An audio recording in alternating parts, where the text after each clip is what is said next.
Hi hello friends, എല്ലാവർക്കും നല്ലൊരു സുപ്രഭാതം നേർന്നുകൊണ്ട് എൻ്റെ വീഡിയോയിലേക്ക് ഞാൻ കിടക്കട്ടെ.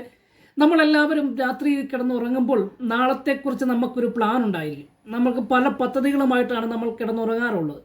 എന്നാൽ പ്രഭാതത്തിൽ നമ്മൾ എഴുന്നേൽക്കുമ്പോൾ സന്തോഷത്തോടുകൂടി എഴുന്നേൽക്കുന്നുവെങ്കിലും നമ്മൾ കേൾക്കുന്ന വാർത്തകൾ നമ്മളെ ചങ്ക് തകർക്കുന്ന വാർത്തകളാണ് നമ്മൾ കേൾക്കാറുള്ളത്. ഇന്ന് ഞാൻ കേട്ട വാർത്ത ഇന്നലെ തന്നെ കേട്ട വാർത്തയാണ്. ചങ്ക് തകർക്കുന്ന പല വാർത്തകളും കേട്ടുകൊണ്ടാണ് ഞാൻ എഴുന്നേറ്റത്. നമ്മൾ ഇന്നത്തെ പിറ്റേ ദിവസത്തേക്ക് പ്ലാൻ ചെയ്യുന്ന പദ്ധതിയുമായി ബന്ധപ്പെട്ട് വൻ അപകടങ്ങളും ദാരുണമാകുന്ന മരണങ്ങളും കൊലപാതകങ്ങളും നടക്കുമ്പോൾ നമ്മുടെ മനസ്സ് ഒന്ന് ഇടറാറുണ്ട്. നിങ്ങളെയൊക്കെ ഇടറാറുണ്ടായിരിക്കും.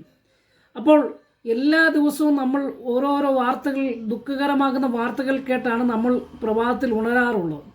ഇന്നലെ എന്നെ ഏറെ ചിന്തിപ്പിച്ച ഒരു വിഷയമായിട്ടാണ് ഞാൻ വന്നിരിക്കുന്നത്.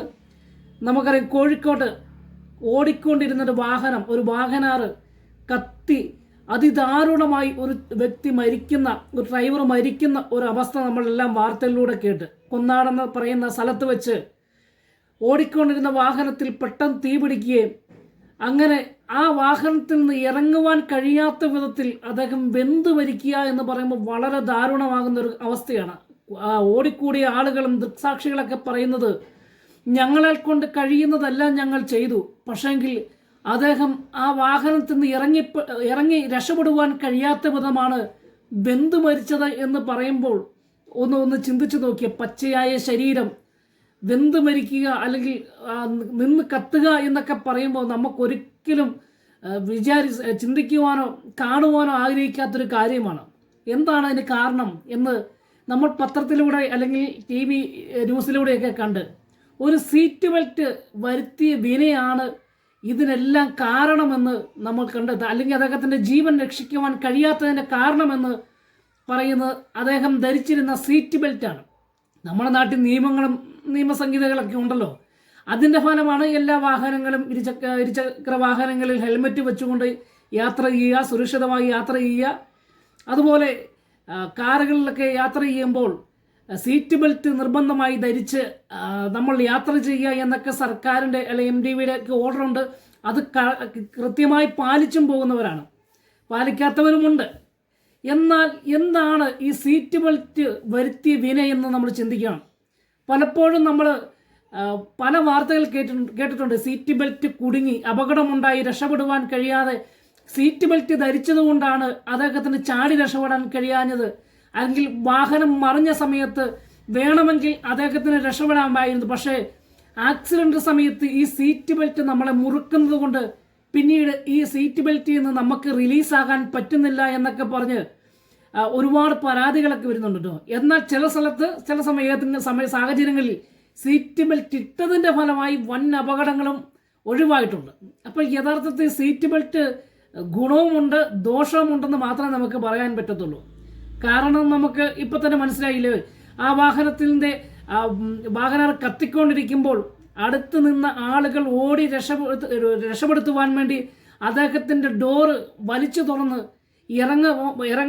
ഇറങ്ങാൻ പറഞ്ഞപ്പോൾ ഇറങ്ങാൻ പറ്റുന്നില്ല എന്ന് പറഞ്ഞ് ദാരുണമാകുന്ന ആ മനുഷ്യൻ്റെ ആ മുഖമൊന്ന് നമ്മളത് മനസ്സിലേക്കൊന്ന് കൊണ്ടുനോക്കുകയും ഡോറ് വരെ തുറന്നു കൊടുത്തതാണ്. പക്ഷേങ്കിൽ അദ്ദേഹം പറയാണ്, എനിക്ക് ഇറങ്ങാൻ പറ്റുന്നില്ല എന്ന് പറയുമ്പോൾ അദ്ദേഹം വേറൊന്നും ബന്ധനാവസ്ഥയിലല്ല, ആ സീറ്റ് ബെൽറ്റ് മാത്രമാണ്. ആ സീറ്റ് ബെൽറ്റ് റിലീസ് ചെയ്യാൻ അദ്ദേഹത്തിന് കഴിഞ്ഞില്ല എന്നുള്ളതാണ് പ്രധാന കാരണം.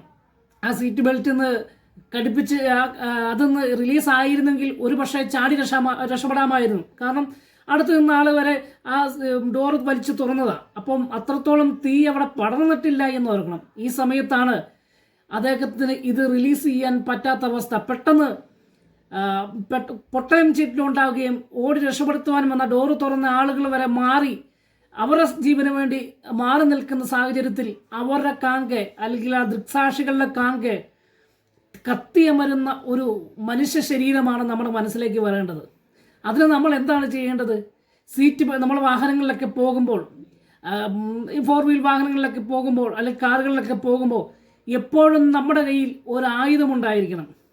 അത് ക്രിമിനൽ കേസ് ആയുധം നമ്മുടെ വാഹനത്തിൽ നിന്ന് പിടിച്ചു കഴിഞ്ഞാൽ ക്രിമിനൽ കേസാണ്. പക്ഷേങ്കിൽ ഒരു കത്രിക എങ്കിലും ഒരു ബ്ലേഡെങ്കിലും നമ്മുടെ കയ്യിലുണ്ടെങ്കിൽ ഇതുപോലുള്ള സാഹചര്യത്തിൽ നിന്ന് രക്ഷപ്പെടുവാൻ കഴിയുമെന്ന് 100% ഉറപ്പാണ്. മറ്റൊരു കാര്യം എന്ന് പറഞ്ഞാണല്ലോ, നമ്മൾ ഈ അപകടം ഉണ്ടാകുമ്പോൾ രക്ഷപ്പെട്ട് കഴിഞ്ഞാൽ നമുക്ക് വലിയ അപകടം ആ സമയത്ത് സംഭവിച്ചില്ലെങ്കിൽ നമ്മുടെ കൈകാലുകൾ അനക്കാൻ പറ്റുമെങ്കിൽ ഇതുപോലുള്ള സീറ്റ് ബെൽറ്റ് നമ്മളെ മുറുക്കിയാൽ നമ്മൾ മനസ്സിനെ നിയന്ത്രിച്ച് വേണം നമ്മൾ കാര്യങ്ങൾ ചെയ്യാൻ. ചിലപ്പോൾ പെട്ടെന്ന് വെപ്രാളത്തിൽ നമ്മൾ വീണ്ടും കുതിച്ചു വീഴും. അന്നേരം വീണ്ടും സീറ്റ് ബെൽറ്റ് നമ്മളെ മുറുക്കിക്കൊണ്ടിരിക്കും. നേരെ മറിച്ച് പക്വതയോടുകൂടി വലിയൊരു വെപ്രാളം കാണിക്കാതെ നമ്മൾ ഈ സീറ്റ് ബെൽറ്റ് കട്ട് ചെയ്യുവാൻ ശ്രമിച്ചാൽ തീർച്ചയായിട്ടും നമുക്ക് രക്ഷപ്പെടാവുന്ന കാര്യമേ ഉള്ളൂ. ഇവിടെ അദ്ദേഹം മാക്സിമം നോക്കി എന്നാണ് ദൃക്സാക്ഷികൾ പറയുന്നത് സീറ്റ് ബെൽറ്റ് ഊരാൻ. പക്ഷേ ടൈറ്റ് ആയതുകൊണ്ട് അദ്ദേഹത്തിന് രക്ഷപ്പെടുവാൻ കഴിഞ്ഞില്ല എന്നാണ് പറയുന്നത്. അപ്പോൾ അതുകൊണ്ട് തന്നെ എനിക്ക് പറയുവാനുള്ള, നമ്മൾ കാറുകളിലൊക്കെ സഞ്ചരിക്കുമ്പോൾ ഇപ്പോഴും പെട്രോൾ വാഹനങ്ങളും ഇലക്ട്രിക്കൽ വാഹനങ്ങളും ഒക്കെയാണ് ഇപ്പോൾ ഏറ്റവും വലിയ നമ്മുടെ ട്രെൻഡ് എന്ന് പറയുന്നത്. ഡീസൽ വാഹനങ്ങളൊക്കെ ഉണ്ട്, അത് നിർത്തലാക്കുമെന്ന് കേന്ദ്ര സർക്കാരിൻ്റെ അല്ലെങ്കിൽ കാലപ്പഴക്കമെത്തിയ ഡീസൽ വാഹനങ്ങളൊക്കെ നിർത്തലാക്കുമെന്ന് പറയുന്നതുകൊണ്ട് തന്നെ ആളുകളൊക്കെ എടുക്കാറില്ല, വാഹനങ്ങൾ കുറയ്ക്കാറാണ് പതിവ്. എന്നിരുന്നാലും ഡീസൽ വാഹനം അത്ര പെട്ടെന്ന് അപകടം ഉണ്ടാകുമെന്ന് എനിക്ക് തോന്നുന്നില്ല. എൻ്റെ ഡീസൽ വാഹനമായതുകൊണ്ട് എനിക്കൊരു ധൈര്യമുണ്ട് കേട്ടോ. എന്നാലും നമ്മൾ കാര്യങ്ങളൊക്കെ കൃത്യമായി നമ്മൾ പ്ലാൻ ചെയ്യണം. നമ്മൾ യാത്ര ചെയ്യുമ്പോൾ, കുട്ടികളുമായി നമ്മുടെ കുടുംബവുമായി യാത്ര ചെയ്യുമ്പോൾ ഒരു ചെറിയ കത്രിക അല്ലെങ്കിൽ ഒരു ചെറിയ ബ്ലേഡെങ്കിലും നമ്മുടെ കയ്യെത്താൻ ദൂരത്തുണ്ടെങ്കിൽ ഇതുപോലുള്ള സാഹചര്യങ്ങളിൽ നിന്ന് നമുക്ക് രക്ഷപ്പെടാൻ കഴിയുമെന്നാണ് എൻ്റെ വിശ്വാസം. അപ്പോൾ എന്തായാലും ആ ദൃക്സാക്ഷികൾ പറഞ്ഞ ആ ഭാഗം കൂടെ കാണിച്ചുകൊണ്ട് എൻ്റെ വീഡിയോ ഞാൻ അവസാനിക്കാനായിരിക്കുകയാണ്. എന്തായാലും എനിക്ക് വേദന ഉണ്ടായിട്ടോ. ഒരു പച്ച ശരീരം ഇങ്ങനെ കത്തുന്ന കണ്ടു നിന്ന ആൾക്കാർക്ക് രക്ഷപ്പെടുത്തുവാൻ കഴിയാതെ അവരുടെയൊക്കെ മനസ്സിൽ നിന്ന് ഇപ്പോഴും മായുന്നില്ലായിരിക്കും. കാരണം അവർ നോക്കി നിൽക്കുകയാണ് വാഹനം കത്തിക്കൊണ്ടിരിക്കുന്നത്. അതിൻ്റെ അകത്ത് ദയനീയമായി കത്തിയമരുന്ന ആ മനുഷ്യൻ്റെ മുഖം ഇപ്പോഴും ആ ദൃക്സാക്ഷികളായ ചേട്ടന്മാരും ചേച്ചിമാരൊക്കെ കണ്ട് അവർക്കൊരിക്കലും മറക്കുവാൻ കഴിയാത്ത സംഭവമായിരിക്കും അതൊക്കെ. നമ്മളാണെങ്കിൽ പോലും നമുക്ക് വീട്ടിൽ കിടന്ന് ഉറങ്ങുവാൻ കഴിയാത്ത സാഹചര്യമുണ്ടാകും. നമുക്ക് രക്ഷിക്കാൻ കഴിഞ്ഞില്ലല്ലോ, അത്രത്തോളം ചെയ്തിട്ടും ആ ജീവൻ രക്ഷിക്കുവാൻ കഴിഞ്ഞില്ലല്ലോ എന്നൊരു പശ്ചാത്താപം അല്ലെങ്കിൽ ഒരു നമുക്ക് വേദന ഉണ്ടാകും. ആ രക്ഷിക്കാൻ തുടങ്ങിയ ആ ചേട്ടൻ്റെ വാക്കുകളൊക്കെ ഏറെ ശ്രദ്ധേയമാട്ടോ. ഇറങ്ങുമോനെ എന്ന് പറഞ്ഞിട്ട് പോലും ഇറങ്ങാൻ പറ്റാത്ത അവസ്ഥയിൽ നിൽക്കുന്ന ആ വ്യക്തിയുടെ മുഖം എന്ന് നമ്മൾ ചിന്തിച്ചു നോക്കി. അപ്പോൾ നമ്മൾ കരുതിയിരിക്കേണ്ടത്, നമ്മൾ സീറ്റ് ബെൽറ്റൊക്കെ ധരിക്കുമ്പോൾ അത് കട്ട് ചെയ്യുവാൻ പറ്റുന്ന ചെറിയ ആയുധങ്ങളൊക്കെ നമ്മുടെ വാഹനങ്ങളിൽ സൂക്ഷിക്കുക.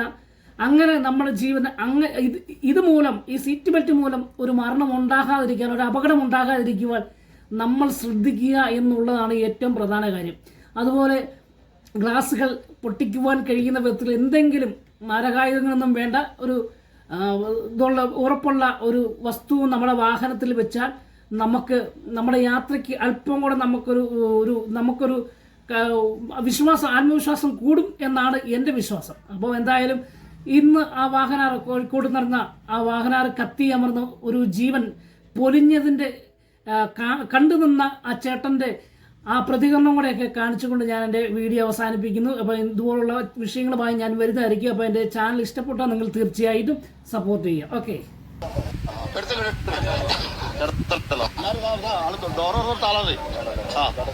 ഡോറ് തുറന്നെടുത്താണ് അത്. പക്ഷെ തുറന്നിട്ട് ആൾ പുറത്തിറങ്ങാൻ പറ്റിയില്ല. ബെൽറ്റ് ടൈറ്റ് ആയെന്ന് പറഞ്ഞിട്ട് എന്തോ ബേജാറായിട്ട്. പിന്നെ അപ്പത്തെ തീ പായപ്പോൾ ആരും നിന്നിലടുത്ത്. വലിയ തീയായിരുന്നോ? കത്താണ് ചെയ്യണേ. അപ്പൊ ഡോർ എന്തപ്പോൾ നമുക്ക് പിടിച്ചില്ല. ബെൽറ്റ് കഴിക്കണം പിന്നെ എനിക്ക് കഴിക്കാനില്ല. ഓൻ ബെൽറ്റ് കഴിക്കാനില്ലെന്ന് പറഞ്ഞു. പിന്നെ അപ്പൊ 2 പൊട്ടണ വണ്ടി അതിന് കൊള്ളാൻ വെക്കാൻ കഴിയില്ല. നമ്മള് കത്തുമ്പോഴല്ലേ പായണേ. അതിന്റെ എന്താണ് ഏതാന്ന് നമുക്കറിയില്ല. ഇറങ്ങാൻ പറ്റാത്ത തീന്റെ ഇതാണ്. പിന്നെ എല്ലാരും ഓടിക്കാൻ ബീച്ചിലൂടെ ഇരിക്കുക. നമ്മളിതാ പണിയാണ്, ഇവിടെ പണിതാ ഇതാ കാണാം. ഇവിടെ വൽപ്പണിയാണ്, വൽപ്പണിതാ. അങ്ങനെയാണ് നമ്മൾ കാണണേ.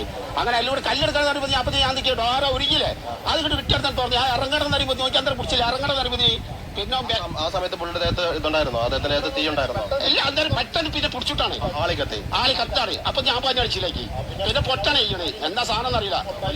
ശബ്ദം ഉണ്ടായിരുന്നു. ശബ്ദം എല്ലാവരും കേട്ടിട്ടുണ്ട്. വേറെ മൊത്തത്തിൽ ഇനി ആരൊക്കെ ഉണ്ടെന്നുള്ള വലിക്കെല്ലാം അറിയാം. 2-3 പ്രാവശ്യം പൊട്ടി.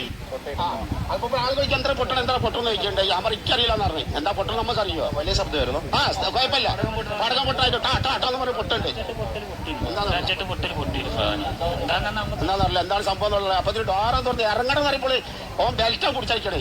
പിന്നെ അപ്പൊ കുടിച്ചു അപ്പൊ എനിക്ക് തോന്നി കഴിച്ചിലാവൂല, ഓൻ ഇറക്കാനും കഴിയില്ല എന്നുള്ളത്. അപ്പൊ ഞാൻ പറഞ്ഞു ഓടിയത്ത് നിങ്ങൾക്ക് ആർക്കും പരിക്കുണ്ടോ? ഇല്ല ഇല്ല, ഇവിടെ ആർക്കില്ല നമുക്ക് പിന്നെ നമ്മൾ ഞാൻ ഡോറ് തുറന്ന് ഇറങ്ങുന്ന പറഞ്ഞു. അപ്പൊ അവൻ പറയും എനിക്ക് ഇറങ്ങാൻ കഴിയില്ല, ബെൽറ്റ് ഇടുന്ന ബെൽറ്റ് കഴിക്കണം എന്ന് എനിക്ക് കഴിക്കാനില്ല. അപ്പൊ കുടിച്ചേ ഒന്നും കഴിക്കാനില്ല. പേര് എന്റെ പേര് ബഷീർ.